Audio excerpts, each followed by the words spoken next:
Hello, my name is Rylynn, and I work here under CCSD, which is the Canadian Cultural Society of the Deaf. And the Deaf Cultural Center here is under the auspice of the CCSD, and I'm the Community Development Manager here. I'm Amy Dennis. I'm the Head of Marketing for the Toronto International Festival of Authors.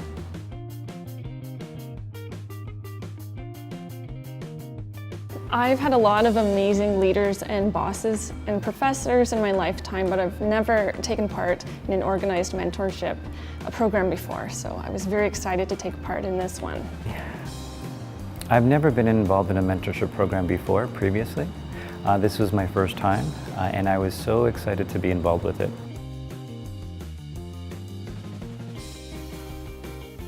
Because I've been the recipient of so much goodwill in my own personal career, I saw this as an opportunity to give back. And when I heard that WorkinCulture was behind the initiative, I knew right away to expect some really organized programming and organized structure, and I knew that the program would be in good hands. Well, the program itself, I wanted to develop my skills specifically in earned revenue stream and how to actually have the capacity to help the Deaf Cultural Center optimize their revenue so we could disseminate information and promote it here.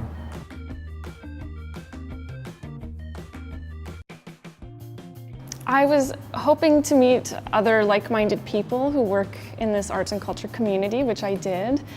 And I was expecting to learn a lot about best practices and tips and receive some guidance on how to be an effective mentor. I also expected some hurdles. There's an obvious communication barrier between Rylynn and myself. So I was a little bit nervous coming in, but I also saw it as an opportunity to use it as a learning experience for me personally as well. Well, myself, I was hoping that this program would benefit me in certain ways so I could get a greater understanding of how to plan events, and having a mentor and having that expertise in that field I could lean on and have the right skill set in order to apply it to the organizations that I work going forward.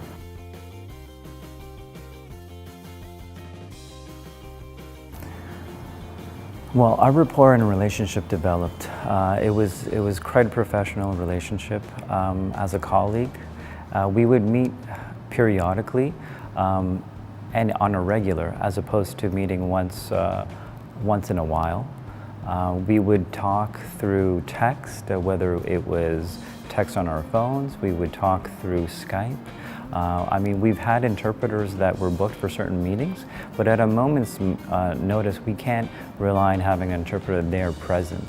So that takes a lot of advanced time and arranging to do. It's still, the program itself lent itself to giving those resources, but we had technology, we had options in technology. So we worked through Skype, internet, emailing. Those were the sources of how we communicated.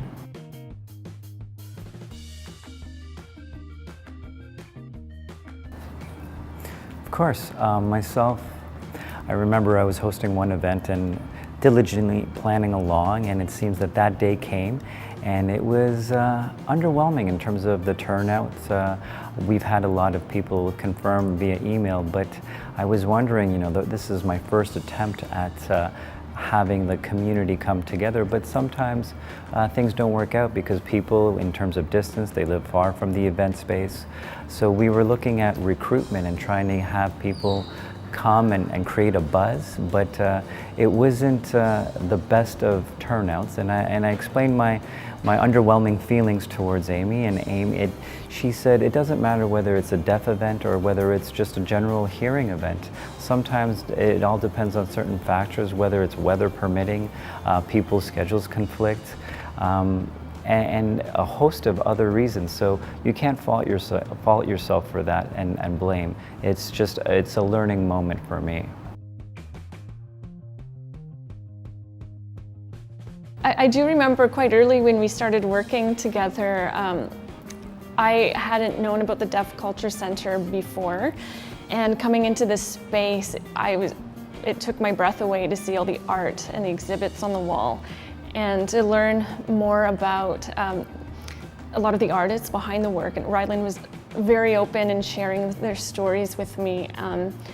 I was just awestruck, and at the time I was working with creative entrepreneurs and other types of artists of all disciplines, and right away I identified that there could be a lot that we could do together here, like beyond a mentorship capacity, but work together in the future, like professionally with our organizations as well.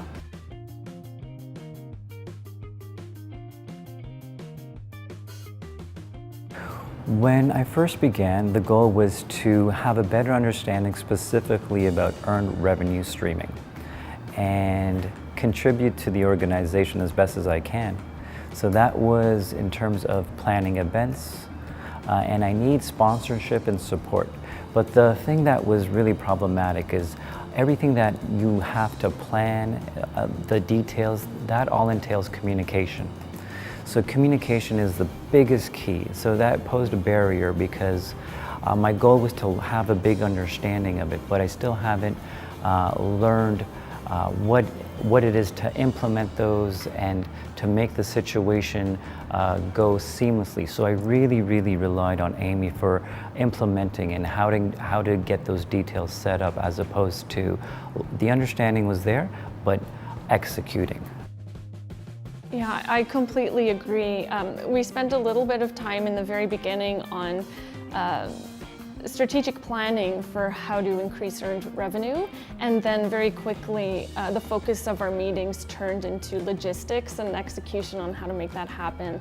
So we worked together on compiling RSVP lists and invitations and media lists, and just all of the little technicalities that come into place when you're trying to put on an event and bring your plan to actualization.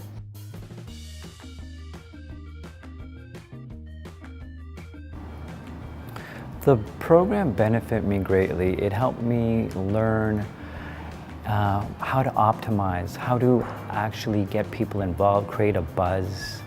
It was a new experience for myself. Myself, I'm a graphic artist at heart and by trade. So this opportunity gave me the opportunity to learn from Amy, to see what the dynamics entail in working behind the scenes and earn streamed revenue specifically.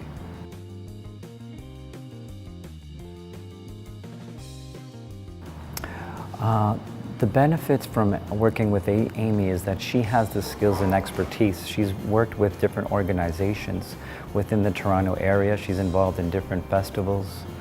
So her expertise is something that just by being around, it's something that I've learned and took up knowing, and I could take those same skills and apply to whatever project that I take on next.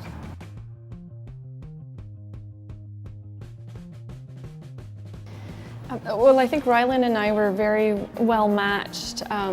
We get along well, and Rylynn's talent as a graphic designer it amazes me. She's shown me some of her work.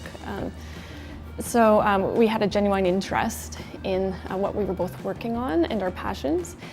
And as far as what went well with the relationship that I would carry forward would be the systems that we put into place.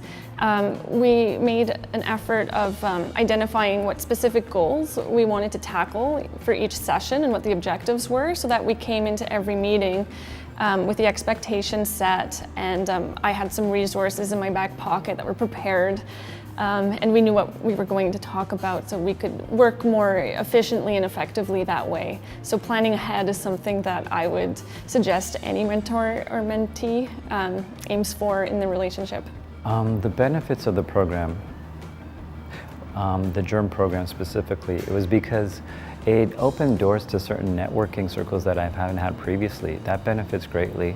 For example, the GERM program gave us the opportunities to be involved in workshops, and through those workshops we could network, and for myself and even for Amy, just having that door open benefits me greatly. Yeah, just to add to that, I agree it was really helpful to have that wider network of mentoring resources. I really enjoyed the big group networking events and sessions that we did, as well as the tools and the guidebooks that were provided to us as well. So we never felt like we were off on our own and left to our own devices. There was always that support system that helped us and even propelled us forward and kept motivating us to stay on track and book those meetings, even when life got in the way.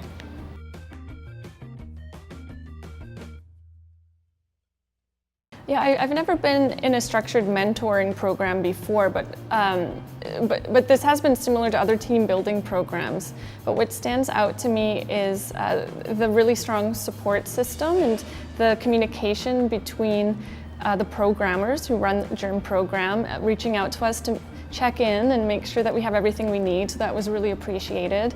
And as well, it's one of the longer programs I've been involved in. So having this experience last an entire year was very helpful. I felt like we were able to work through the project you had from its development stage right through to execution. So it was effective in that way, and it gave the relationship more time to grow, and it gave us more time to adapt to ways of communicating as well. The program itself, the unique factor is I've been involved in mentoring programs before with deaf mentors, but for me this is the first in terms of having a mentor who's hearing and being included in the hearing world and the dynamics and what it entails of how hearing people do business and interact. It was new to me, so it was quite an eye-opening experience, so unique in that sense.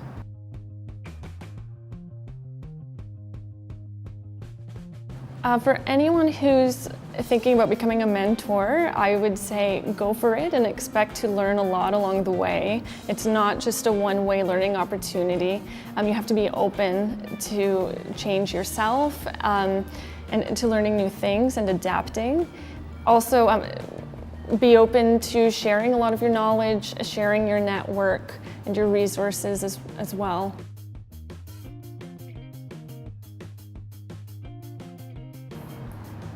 I think it's a wonderful opportunity, any age for that matter, any person who is willing to learn, who has a person there as a resource, as an expert, they will learn from them, and vice versa. They could actually contribute to the mentor learning something about themselves. So it works both ways.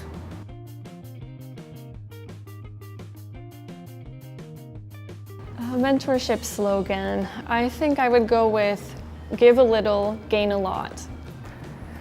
Well, I do have a quote here. And I apply this quote to myself because it is close to me.